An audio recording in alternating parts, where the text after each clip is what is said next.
Paano maiwasan ang pagbabara sa coffee maker? Ang DIY na ito ay hatid sa inyo ng ADESA. Kung madalas mong magamit ang iyong coffee maker dahil kiniklaim mong isa kang coffee lover, i-check mo rin ito paminsan-minsan dahil anytime ay maaari itong magkaroon ng pagbabara.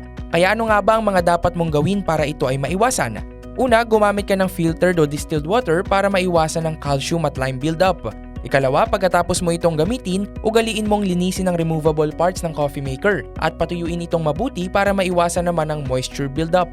Ikatlo, gumamit ka ng tamang uri ng kape. Piliin mo ang tamang grind size para hindi ito bumara sa filter.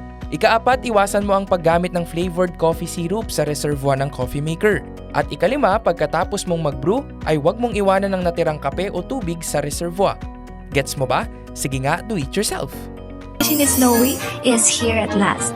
Yan ang delivery bilis ni ADESA. Installment approved bilis na, 0% interest pa up to 12 months. Sa ADESA installment, kaya-kaya.